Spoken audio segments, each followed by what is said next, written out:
Hey, hey, you doing? AJ, what's happening, buddy? How you, Ted? I'm doing great. I'm got my tail between my legs a little bit after last week with the two losses. We had a nice run, and now we're gonna restart the run. We're gonna get the run going again. Nice. College football's winding down.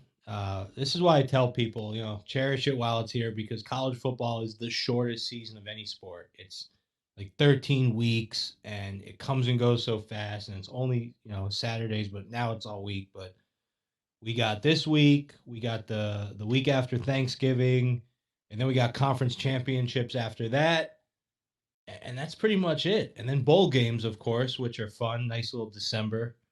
But college football, it's pretty much done. It's pretty much coming to a close. So we'll cherish what we have left, and then we'll move on to other sports, and that's how it goes, right?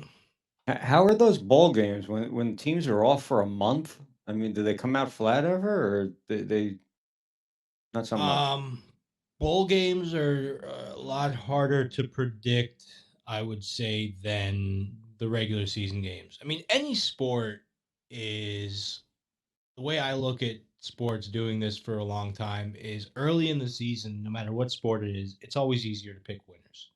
Baseball, I mean, you're a baseball guy, teams in baseball that are minus 130, minus 140 in April and May before people catch on, before the odds makers catch on. By the end of the season, those same teams in those same situations, same pitchers pitching and everything, they're going to be minus 180, minus 190. So it's just easier to win in any sport early in the season. That's why we really don't touch playoffs much. We do bowl Mhm. games, but when it comes to like playoffs, the only playoff sport that we really touch is the NBA because in the NBA, the regular season is tough because especially early in the regular season, these players take off half the games because of load what do they call it load management. That's like a new thing. I think LeBron invented that. Nah, they used to do load management in pornos way back in the 70s, I Uh, remember, but that was a different sort of thing. Different type of load management. Yeah. Um, but yeah, I mean, it's the new age. It's I mean they're doing it with pitchers also. They're doing the pitch counts, and there's no more real complete games. So it's just the new thing in athletics. It's all about the dollar. It's all about the money. It's all about extending careers, and it's just what they're doing in sports. But in football, not the case. That's what I love about football. It's go out there, play every day. That's why I love college sports because these kids only have a few years and they want to get every chance they can to shine. Whereas in professional baseball, professional basketball, you got these long seasons, so they're tough to bet sometimes because of that. I noticed in my baseball. I mean, baseball's gotten tougher because 10 years ago we would crush baseball because we would ride these starting pitchers. We knew that they were going to pitch 6, 7 innings. Now you don't know. You got to worry about the bullpens a lot more. So it's a big change. I mean, sports betting it's always evolving, I guess, just like anything else in life. But that's what we are dealing with load management and pitch counts and all that stuff. But I want to talk about a couple things today, AJ. Couple things going on in the sports news media. My thing, uh, without even getting political about anything, it's just the sports media has become an echo chamber, and it's like a group think mentality. And I noticed this the first time ever when I was on a road trip, and Caitlyn Jenner just announced that she was now. I mean, Bruce Jenner announced that he was going to become Caitlyn Jenner, and I was on a road trip driving from Colorado back down to Florida. So I was on the road 12 hours a day, 2 days, and then 8 hours the last day. And I was listening to sports radio the whole time, start to finish.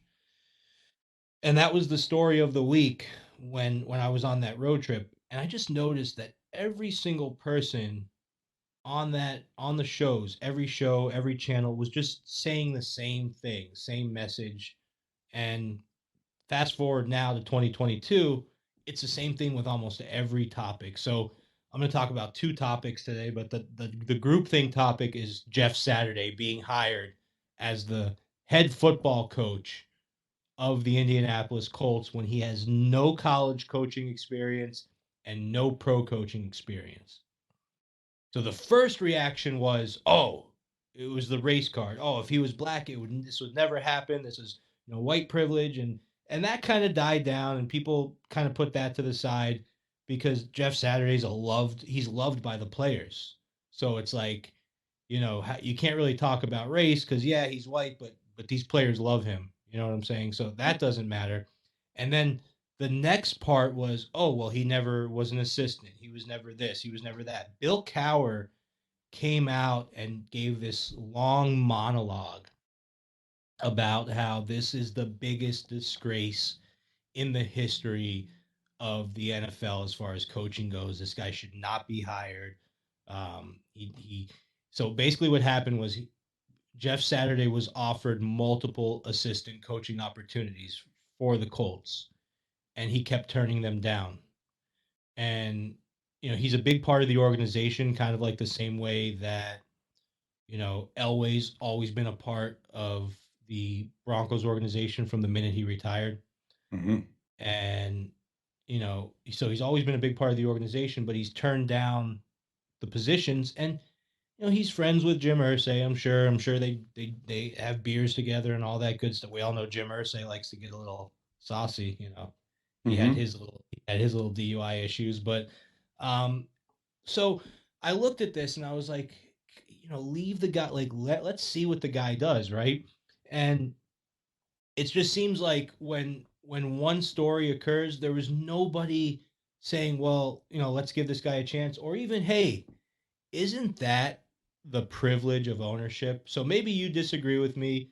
Maybe a lot of people disagree with me, but Jim Irsay at the end of the day is the owner of the Colts.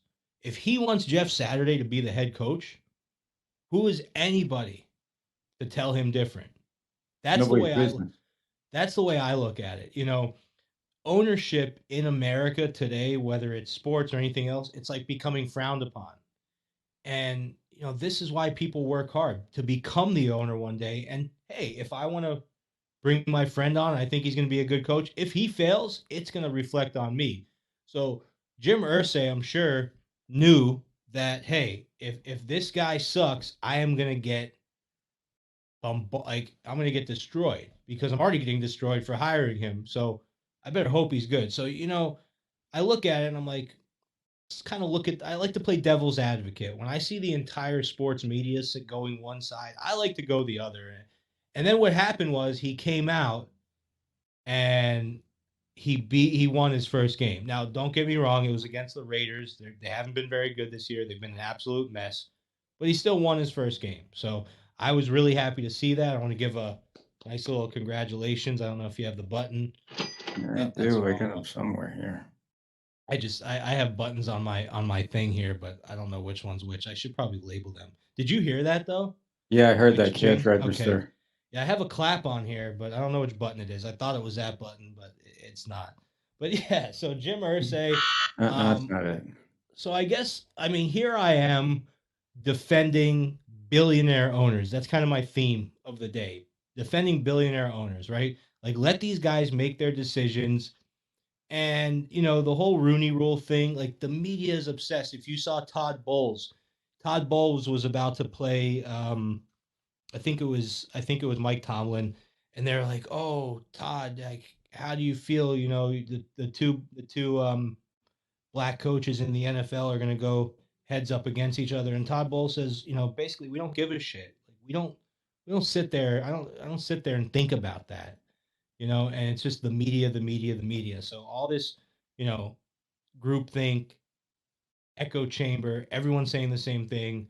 I figured let's get on here and let's give the other side of it because no one else is doing it, right? No one else is saying what a lot of people are thinking. So, I mean, how many people? It's not like Jeff Saturday is just some guy off the couch. He was one of the greatest Colts players of all time. He had a long career on the offensive line, and maybe he'll be a good coach. I mean, obviously, Ursay saw something in him, right, to put him in that position. So the attacks on ownership, it's just like, yeah, these billionaires, they don't need me out here on No Filter and with the Bleacher Brothers and AJ Johnson defending them, and they'll probably never see it, but hey, I'm going to defend them because it's kind of ridiculous. So There you go. Staying on the topic of owners, when are we all going to apologize to Stephen Ross? Right? So, Stephen Ross, first of all, fires Brian Flores. Brian Flores files a lawsuit against him and another team and the NFL, right? Have you watched videos of Tua with the new head coach Mike McDaniels and with Brian Flores? I have not. They had this montage and they showed like the interactions with Tua and Flores and Tua and Mike McDaniels. You could Hmm. tell Tua likes Mike McDaniels a lot more, right? So Brian Flores gets fired. He files a lawsuit. Then they start investigating Stephen Ross for the tank for Tua. So Stephen Ross got suspended for a year because they basically discovered that he purposely lost games in order to get Tua Tagliova, right? Now Tua's sitting with a 7-0 record. He's looking like a potential MVP candidate. The Dolphins are kicking ass. Now, as someone who makes his living betting on sports, it's tough to be a fan. So I was used to be a big Dolphin fan, but over the years, when you make money on sports, you kind of have to remove that fandom. So I'm not as big of a fan now, but I love to see what's going on. I love to see Tua 7-0. I love to see the Dolphins kicking ass, and I want people to get on their knees and apologize to Stephen Ross because guess what? If the Dolphins go all the way this year, if they win a Super Bowl, if Tua wins MVP, he tanked for Tua. He's suspended for tanking for Tua, yet Tua's doing all this great stuff. So I bet a lot of fans in the NFL out there for other teams wishes they had an owner that would tank for a player to become like what Tua is, right? So I think we all need to apologize to Stephen Ross for doing what I feel was the right thing, tanking for Tua. And it's crazy to me because tanking has been something that sports teams have done for a long time to improve their draft picks, and all of a sudden we're suspending owners for it. I think it's ridiculous. And like I said, I think we should have well, let's see what happens. Let's see how the rest of the year goes. But if they go to the Super Bowl, if they go deep in the playoffs, if Tua becomes MVP, we need to really look back and say, hey, why is Stephen Ross being penalized for trying to make his team better? The Marlins have been tanking for a decade, and You know, it's not really the same in baseball, right? It's not. I mean, and this it is is someone to a I don't. degree. Look at the Astros. The Astros tanked out there, and now they're a dynasty. Yeah. Now with the baseball drafts, though, correct me if I'm wrong because I don't follow baseball drafting in minor leagues as much as I do with football. But even when you draft players, it's still a few years before they're playing on the major league team, right? They play in the minor league for a few years. And Right. unless you're Ken Griffey Jr., yes. Right. So it's a little bit different, I guess, because when you in football, when you put them in, like they're in, like you could draft a guy and he can make an impact to your team that year. Hmm. But yeah, I mean, listen, the Marlins are the Marlins. I remember when I was a little kid, I didn't really know much about much, and I hated Wayne Huizenga for when he dismantled the team after they won in '97. I thought he was the worst human being on the face of the earth, and you know, because that was a fun time. It That was a was. fun time. They started. I was young and started baseball, and it was good stuff. But yeah, at the end of the day, I just think that we need to really look back at let the owners. There's a reason why they're the owners. They spent $5 billion, $3 billion. If I spent $5 billion on a team and I had all these people telling me what to do with my team, I would give them the finger. I mean, that's why they have the money to spend it and let them make the decisions they make. And if things go bad, the fans will revolt and they will lose the money at the end of the day. That's the way I look at it. And then, like I said, Jeff Saturday won his first game, and maybe the rest is history. We'll see what happens. I can't argue with you. I So, always side with the owners to be honest with you in every yeah, I labor mean, dispute and everything. Yeah, I mean, at the end of the day, we'll see. This is a separate topic, but we'll see how paying college players plays out. I think that that's something that everyone hates on the professional owners, but they never hated on these schools that are really or were really raking some of these college players over the coals. The amount of money that the schools make, and then the fact that these college players could play 4 years, 3 years, give it their all, get hurt, never make it to the pros, never make the money. So I'm happy to see the college players make money. I just hope it doesn't ruin the dynamic of the game. But that being said, let's dig into some college football. Let's get some winners here. So I was 7-2 on your show going into last week, and I told you, I said on the show, I said I was going to go 5 games, but I just wasn't really feeling it. I didn't want to mess up my record, so I'm only going to do two, and they didn't work out. So now I'm down to 7-4 on your show. I got I got some redemption here that I got to No, get. no, no. So You were 7-2 on my show. You're 0-2 on your own show. You should have stayed on my show. I See? keep forgetting. Yeah, on the network, on the Bleachers There you Brothers go. network, 7-2. Yeah, you're right. I got to. I'm not used to having my own show on No Filters, so I got to stop calling it yours. I'll get there eventually. So we're doing 2 games. The first one is at 12. This is Army versus UConn. Now, this is a game where UConn comes into this game. They beat Liberty 36-33, so high score. But at the end of the day, the UConn defense the UConn offense normally doesn't score that many points. They're averaging only 20 points per game. So yes, they put up a lot of points last week, but normally they are not. They have a quarterback in Zion Turner who only has 1,100 yards, 9 touchdowns, 5 picks, nothing spectacular there. Their leading receiver only has 420 yards. They do have 3 running backs with over 400 yards, so their run game is strong. I will say that. And when you have a weak passing game and a run game that's strong, generally that means lower points, but let's keep going. How did they beat Defensively, they're Liberty? allowing like Can I, here's one thing I know. Liberty's a pretty good team, aren't they? Liberty is a overachieving team. Let's put it that way. They're overachieving. They cover a lot of spreads. Last year, I think they were like 9-3, 10-2 against the spread. This year, I think they're maybe 6-4 against the spread. But yeah, Liberty is an overachieving team who covers a lot of spreads. Now, defensively, um, UConn, they're okay. They sack the quarterback 24 times. They have 13 picks, so they get the job done defensively. They're giving up 25 points a game. Army, on the other hand, they're a 3-6 team. They're on a 2-game losing streak. Nothing spectacular about Army.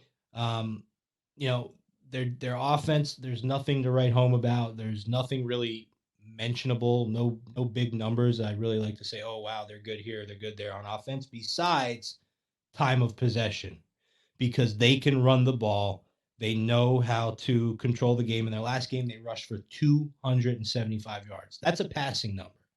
But that's how these academy teams are: Air Force, Navy, Army. Now, a little gem that I'm going to throw out to the audience here, and I'm going to throw to you also. Academy games, which means Army, Navy, Air Force, Army, anything like that. You better watch 80, what you say. I'm ex-Army, so you better watch what you say here. 80%, thank you for your service. 80% Oh! Yeah, sorry, of wrong button. academy games go under in the last 15 years. So if you guys want a sure bet, when I say academy games, I don't mean 80% of with one team. I mean when two teams, Army, Navy, Army, Air Force, whatever, 80% of these games go under. It's because they're rushing. I mean, they're both old school style football, option, running, and it's just clock is just being eaten. Clock is being eaten. So I guess what I'm saying here is you got a team, UConn, weak defense, Army, strong running game. I'm sorry, weak offense, Army, strong running game. I'm looking at the under all day long here, under 44. The under has gone under, and the total has gone under 9 of the last 12 Army games. Army does not have their QB, their top passing QB in this game, so it's under all day long. I'm always loving the under in any game with Army and Navy. Air Force is a little bit different. Air Force can really put up some points, and it's kind of funny because they're Air Force, you know. I But was trying to think of something clever to say, but I got nothing. but at the end of the day, uh, and you probably agree with me. The Air Force guys, from my experience, are like the nerds of the military, right? Like the guys Yeah, in the Air they're Force. like pencil sharpeners. Yeah. Yeah, they're the nerds in the military. I have a neighbor who's Air Force, and he had big Biden signs in his yard. But we'll leave that. We'll leave the politics out of this. But yeah. So I like the under in this game, under 44. I think you have two offenses that don't really light up the scoreboard, and then you have the tradition of these games going under overall. A couple trends to read to you here. UConn, the total has gone under in 5 of their last 6, and Army, like I said, 9 of their last 12. So I'm all over the under here. Under 44. If you have it at 43 and a half, you can buy the half a point here. It's not as important. I know I stress buying the half a point so much, but here it's not as important. But we're going under 44 in this one. UConn Army under 44. It's official. Let's move on to the next one, right? Western Kentucky Hilltop. I'm doing some doozies. These aren't games that Western Kentucky Hilltop. the Hilltoppers, baby. The Western Kentucky Hilltoppers versus Auburn. So All right. Auburn. I'm gonna give you some music for this pick while you do it. All right. Okay. Cotton Eye Joe. There you go. I Yeah. think this might be their. I think this might be their stadium song. Um, Western Kentucky Hilltoppers, 2-game winning streak. They won 4 of their last 5. This is a good team. This is a team that beat Rice 45-10. They have solid quarterback, solid everything really. They averaged 37.9 points per game. They're ranked 15th in the country. Their quarterback, Austin Reed, he's put up 3,500 yards. He's second in the nation in yardage. He's tied for third in the nation in touchdowns with 31. Their receiver is 11th in the nation in reception yards. I mean, these guys have power at offense, and they put up points. I mean, as their numbers show, very impressive to watch. On the defensive side, Jaquez Evans, he's tied for ninth in the country in sacks, and they've intercepted the ball from their opponent 17 times. That's tied for first in college football. So I just named like 5 things where they're in the top 10 offense, some of it, and defense, some of it. I love what I see out of this team, and I hate what I see out of Auburn. Auburn has just been a weak team this year. Um, Bo Nix. I don't know if they like cut Bo Nix or he went to Oregon, but their ex quarterback Bo Nix is now on Oregon. He's lighting the world on fire over at Oregon, and Oregon's like a top 10 team, and Auburn's just. So I don't know if they like got rid of him and he's regretting it, or I don't know if maybe it was his choice to transfer. I don't know the story behind it, but he's no longer there, and they are suffering. They did beat Texas A&M 13-10. Texas A&M's not a slouch, but they're not great. But overall, this Auburn team just doesn't show me anything. Like I don't even want to say their numbers because there's nothing good. I like talking about numbers when they're impressive. Auburn's just middle of the pack. Everything. They're in the SEC, so their record's 4-6, but a lot of that's attributed to the fact that they play such great SEC teams. The SEC is a great conference, as anybody knows. The only number that kind of worries me a little bit is that Western Kentucky is 1-4 against the spread in their last 5 against SEC teams, but I don't really care because those are probably better SEC teams than Auburn. Western Kentucky's 5-1 against the spread in their last 6. This is an important one. They're 5-0 against the spread in their last 5 games on the road. I really take road and home numbers seriously. If a team travels well, that trend tends to continue. Auburn's given up 24 rushing touchdowns. That means they're giving up 2 to 3 rushing touchdowns per game. That's pretty putrid, especially for an SEC team that's supposed to be these defensive powerhouses. The Western Kentucky Hilltoppers, their defense leads the nation in forced turnovers. So I said all that great stuff about their offense, but they lead the nation in forced turnovers and they have 6 defensive touchdowns. They've forced 13 fumbles and they're second in the country in that. So loving everything that I'm seeing here from Western Kentucky. That's what I was saying to you before we started the show. I keep looking at numbers and it's just like I like Western Kentucky more and more and more. Auburn, remember I said Western Kentucky covers on the road 5-0. Mhm. Auburn doesn't cover at home. They're 2-5 in their last 7 against the spread at home. So I look at this like a perfect storm game. Western Kentucky is plus. They opened at like +8 or +7.5. It's gone all the way down to 5.5 or 6. I look at this one and you don't need to buy it back to 7. I would play this one right. Western Kentucky +6 against the spread. Take the points. They might not need them. You might see Auburn get upset here and lose. But I like to play it safe. If you want to get ballsy and you want to get a little greedy, I guess, and make some extra money, you can play Western Kentucky on the money line. Have some fun. A lot of times in a game like this, my guys that bet 500, 1,000 a game, I might say, hey, go 500 on Auburn +6, and then go $100 on the Auburn money line. It might be. Let me see what the Auburn money line is here. Wait, the Hilltoppers, right? I You're mean, the saying to take the Hilltoppers money line. Hilltoppers. I'm sorry, I'm having a brain fart. So yeah, so the money line's like +200. So I would say go 500 on the Hilltoppers +6, and then go $100 to make 200 on the money line.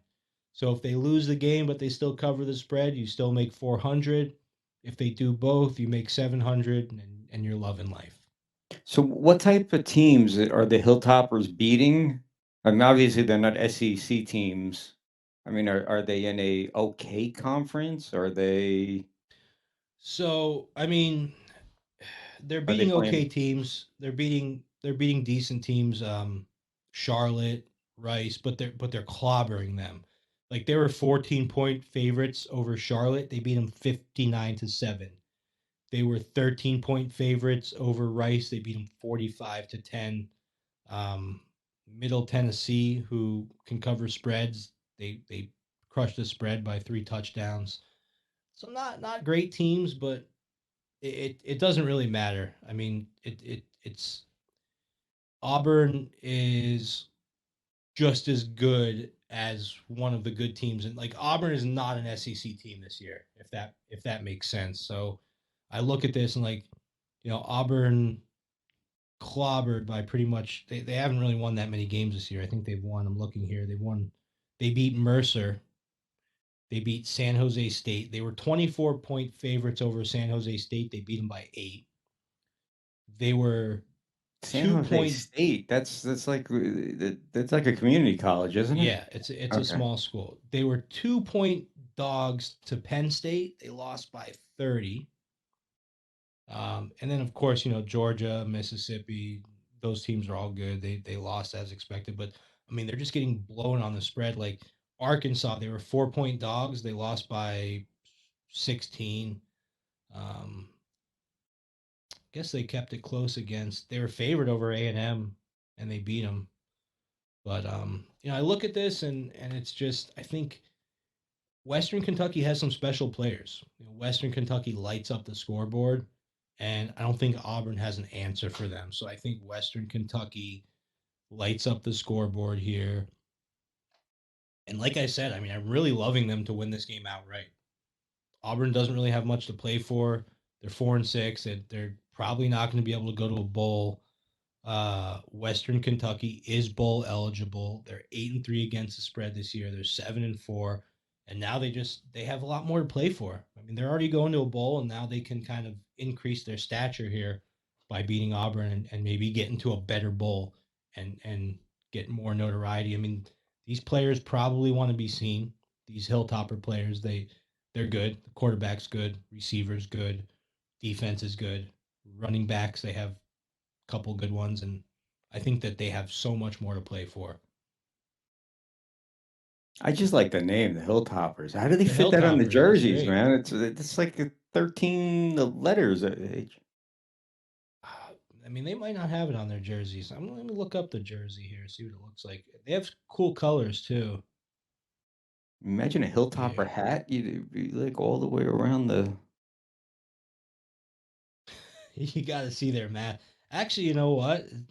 Their mascot is Big Red, and he's just like a big like a chew, like a red. tobacco, big red. The Hilltoppers mascot is a beloved object of mystery. Mm. Big Red answers are minimal. Big Red was born in the fall of 79. He could best be described as the spirit of Western Kentucky. Very, he's just a big, literally, it says here, of a large, fuzzy red blob. He kind of looks like a Dr. Seuss character. Hmm. So maybe he's trying to be like a bunny rabbit or something. I don't know. Maybe it's like the hills of Kentucky, man. Weird things happen there. Should be a still, right? Like a moonshine. That's what I was about to say. That's like moonshine country. That's where Kentucky's basically the birth of American whiskey, bourbon. It's where it started. Got my bourbon right here. Nice. Is But yeah. So that those Kentucky are the two bourbon? games. I need a bounce back. I'm sure everyone watching wants a bounce back. So, and I'm telling you guys right now, I am way more confident in these plays than I was last week, and I'm loving them. All right. So we got the Hilltoppers +6. And if you want to jump on the money line, Yeah, I would say if you have the range. So a lot of bettors don't have range. Like they can't really bet more than 50 a game. So, but if you have the range, if you can move between 25 and 300, go a couple hundred on the spread and 25 $50 on the money line. Or if you have a bigger range, go big on the spread and go small on the money line. But overall I always say go lighter on the free plays. I mean, there's definitely a lot of thought that goes behind these, but still not as much that goes behind the um the private plays that people pay for. so if I was going to take my wife's Audi and go to one of these pawn your title for cash places, which is highly likely that I will do that today or tomorrow, and I'm going to take all the money and put it on one of these two, Hilltoppers or Army. I I get would say the Hilltoppers. Army's an under. I get it, I would but say Hilltoppers +6. I would say if you're gonna do that, if you're gonna put that kind of money on it, buy it to 7 at that point. This way, they can still uh, lose by a touchdown and still be a push. If you're playing it but if you real like them safe. that much, maybe I just go money line. Well, you're talking about mortgaging the car. You're talking about selling the car.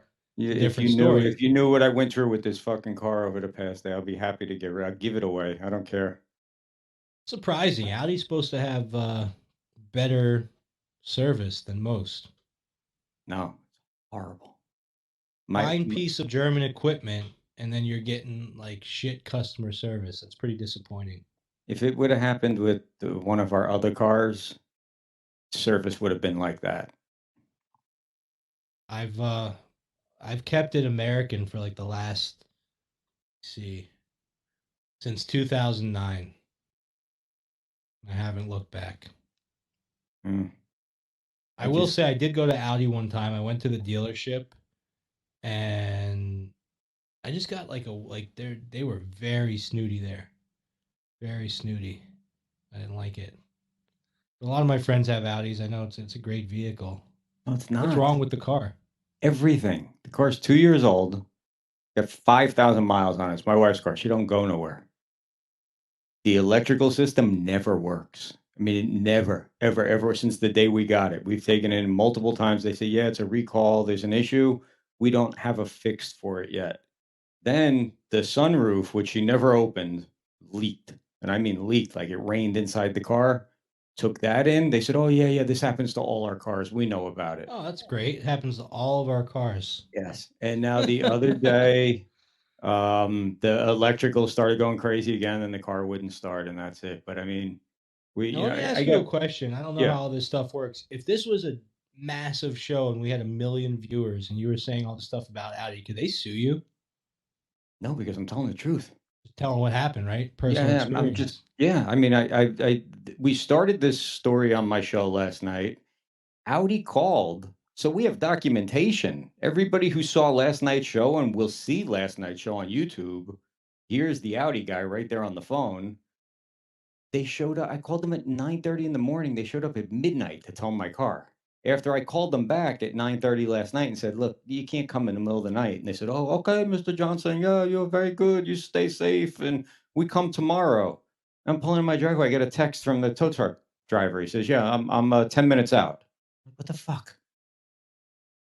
Guys, if Well, anyone's watching this live uh, and you follow us or whatever the case is, my my Thursday night football pick just got posted. We had a delay.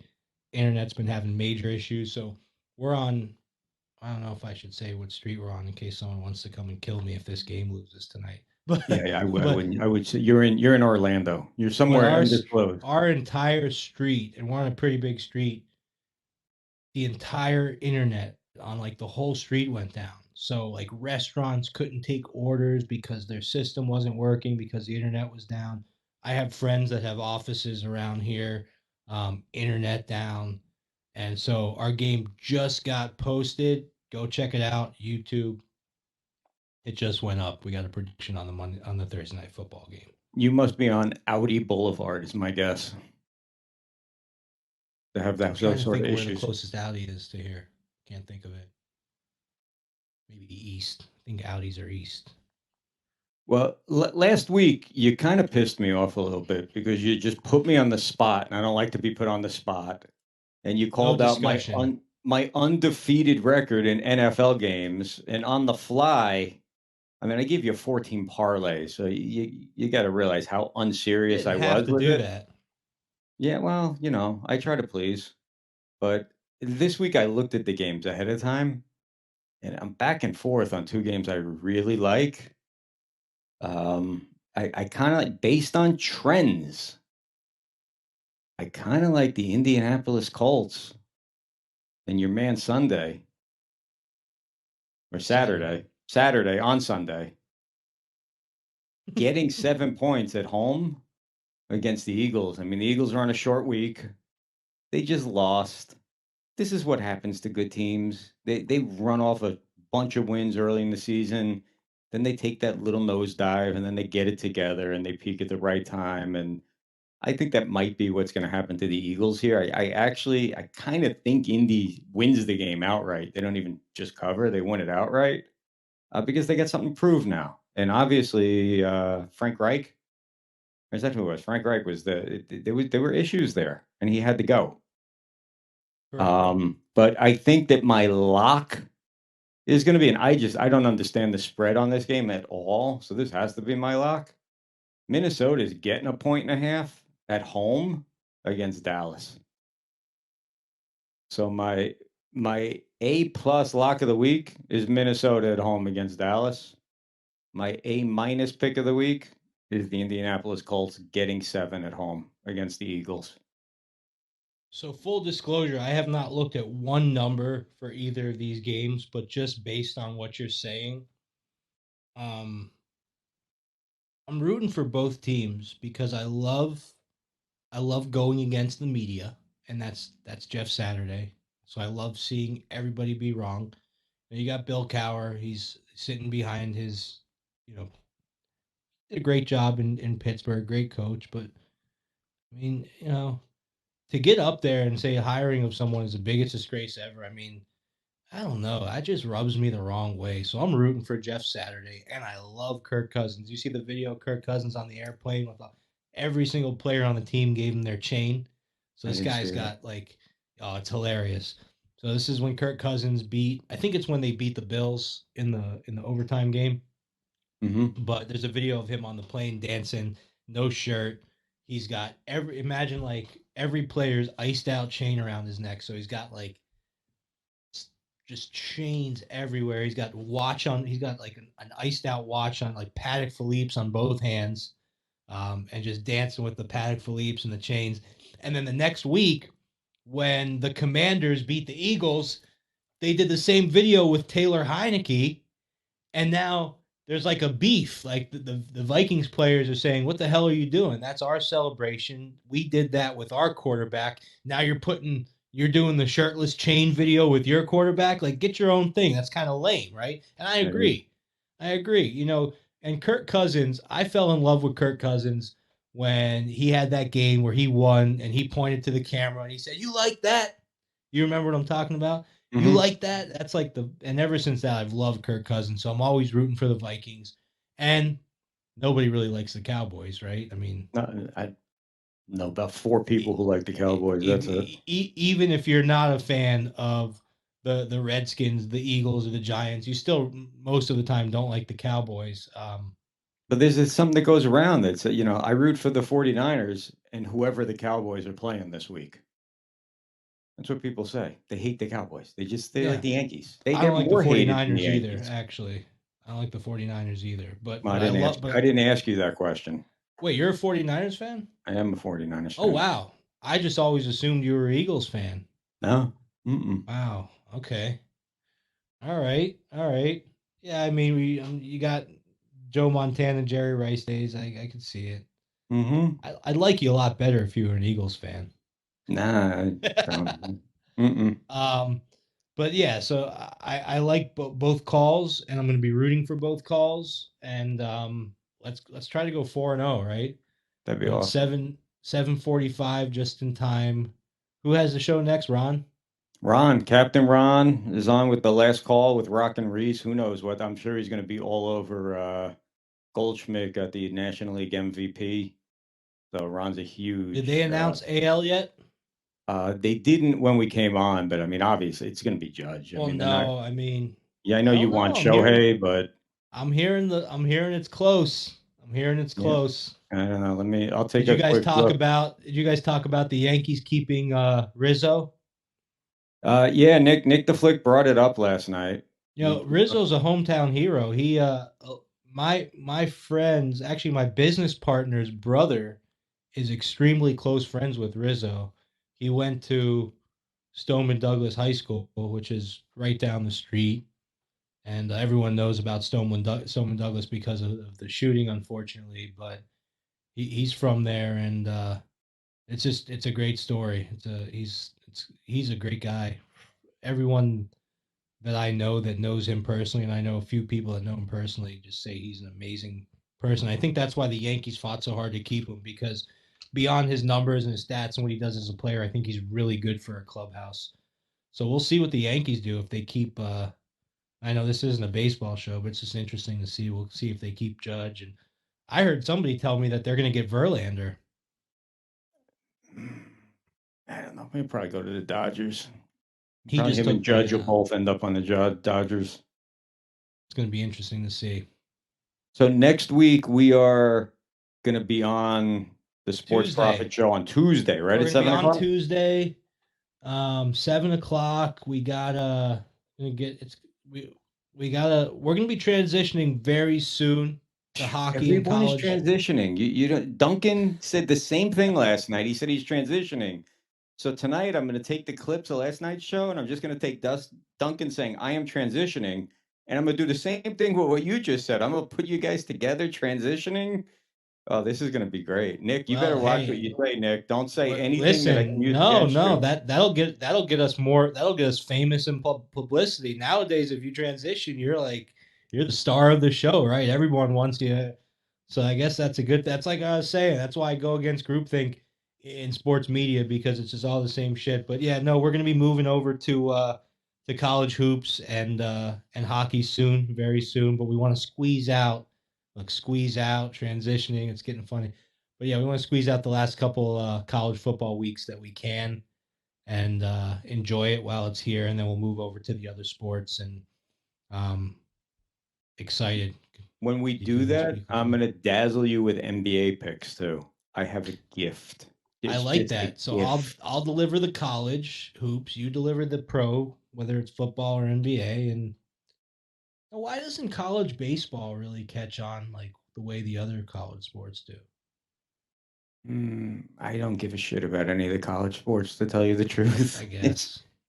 I get into the NCAA tournament for March Madness, but it's way too many teams. There's just From a bettor's perspective, we're running out of time, so I'll leave with this. From a sports bettor's perspective, the more teams and the more games, the more the opportunity of finding. Yep, they just announced it. Aaron Judge wins AL MVP. Just popped up on my screen. But the more teams and the more chances of finding a good line that the odds makers just screwed up on totally and winning. That's why bettors love college sports, because there's a lot of opportunity. Oh, we'll see. Next week, right. Tuesday. Next week, Tuesday night. Enjoy Ron, guys. Have a good night. Stay tuned for Captain Take care, Ron. AJ.